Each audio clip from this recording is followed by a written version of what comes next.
If you're thinking about refinancing your home and you don't want to make any mistakes along the way, then keep watching. Because in this video, I'm going to explain how you can refinance your home and let you know why refinancing might be right for you. By the end of this video, you'll know how to refinance and why. My name is Laura Jewett, and I'm your local realtor with the Inspired Living Real Estate Collective at Platinum Living Realty. I specialize in helping homeowners in Scottsdale and Paradise Valley buy their dream home for a great price, and I make the process fun and enjoyable because there's no reason it has to be difficult. And in today's video, I'm going to teach you how to access your home's equity. This is known as refinancing your home or refinancing your mortgage.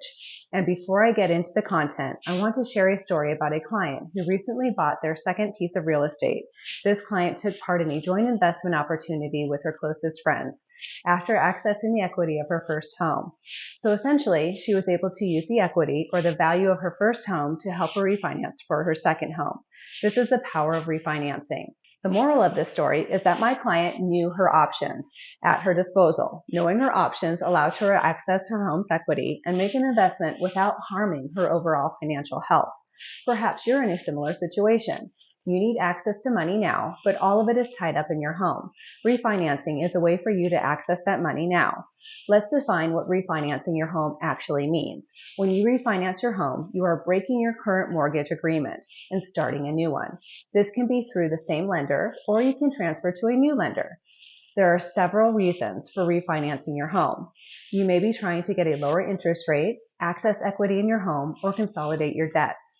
Remember, when refinancing your home, you may face a prepayment penalty, so make sure you research if your mortgage does have a prepayment penalty clause, and if so, how much the prepayment penalty will cost.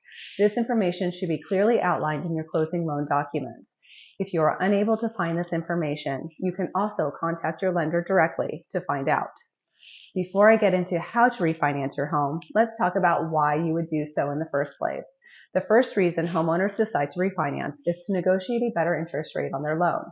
You can save a lot of money after refinancing your home if you can obtain a better interest rate. You have a couple of options here. You can contact your existing lender and ask if you can do a rate refinance if lower interest rates are available. This method may incur fewer fees as the lender will want to retain you as a client. The other option is to research other lenders to find the best refinance terms. I often suggest that clients explore both of these options to ensure that they are getting the best deal out there for their situation. And your realtor is a fantastic source to recommend reputable companies that can complete your transaction with efficiency and expertise. The general rule of thumb is that you will only want to refinance if you can secure at least a 1-point lower interest rate. But it is also important to look at the whole picture and examine the fees along with the interest rate to ensure that it is a good deal and that you are comparing apples to apples between different lenders. You will want to ask your lender for a loan estimate that will outline all of the pertinent information regarding the loan they are proposing to you. And don't be afraid to ask questions if you don't understand something. Although there are fees associated with refinancing, in the short term, in the long run, you could end up saving a lot of money because you're paying less interest. Run the numbers and figure out how much you will save with a lower interest rate and compare that number with the fees you'll be charged. In this scenario, it is also good to factor in how much longer you anticipate staying in the home to help you determine if these costs are going to benefit you in the long run. You can compare these numbers against what your monthly cost savings are to determine what your break-even point is for the cost of the refinance. For instance, if it is going to take you 15 months to recoup the cost of refinancing and you are only planning on staying in your home for one more additional year, then there is no advantage to refinancing solely for the purpose of obtaining a lower interest rate. The second reason to refinance is to use your home to access equity. Refinancing your home can be a great way to access the equity in your property. Depending on how much you owe, you could access up to 80% of your home's value. There are a variety of reasons you may want to access this equity, including money for home renovations, your children's education, or investment opportunities.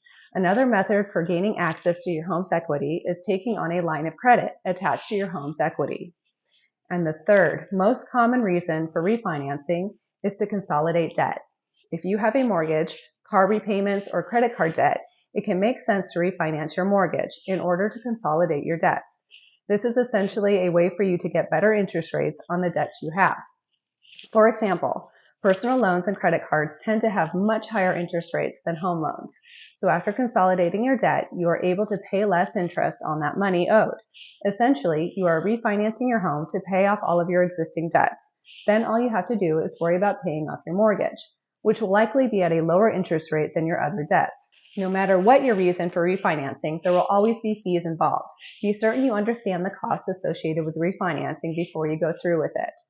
Now that you know some reasons behind refinancing your home, let's talk about how you can do it. The first way you can refinance your home is to break your existing mortgage with your lender early and refinance into a different loan that has a better interest rate and/or terms. Refinancing will always incur fees, but these fees can frequently be built into the loan so that you are not coming out of pocket with any money. If you are able to obtain a better rate, then paying these costs can benefit you in the long run. It all depends on how much you'll save over the course of the loan versus how much you'll pay in fees. Second, getting a line of credit on your home can be a great way to access your property's equity. There is a huge convenience factor in being able to access this equity whenever you need to. Taking out a line of credit against your home is like having a credit card. The difference is, because it is a secured loan, the interest payments are much lower, which means you'll have an easier time paying back the money. The interest rate on equity lines are typically higher than a first lien position loan, so it is important to explore which option is going to best accomplish your goals. And remember, this is the equity in your home that you are pulling out, so you want to give some strong consideration to what you use these funds for. Typically, people will invest the money back into the home to increase its value and thus replenish the equity that was pulled out. Now, if you're feeling like refinancing your mortgage is the best thing for you, the next step is speaking with a licensed Arizona mortgage broker. In your consultation, they'll be able to look into your specific situation and offer you the best options. And again, your realtor is a great place to start if you do not know who to contact, as they generally have established relationships with some of the best lenders in the industry. Now, if you're interested in buying a home in Scottsdale, Paradise Valley, or the greater Phoenix area, I can help you find the perfect property for you within your budget. So if that's what you want, my email is laura@azinspiredliving.com. My phone number is 480-628-2563. You can also direct message me on Facebook. Just search Inspired Living Collective. Or you can direct message me on Instagram. My username is @InspiredLivingCollective. And even if you're not looking to buy or sell a home right now, but you want to learn more about the market, the process, mistakes to avoid, and best practices, subscribe to my YouTube channel because I create lots of educational content. And click on the bell icon so you get notified when a new video comes out. Or again, just reach out. I love our community. I love helping people, and I love real estate. Thank you for watching.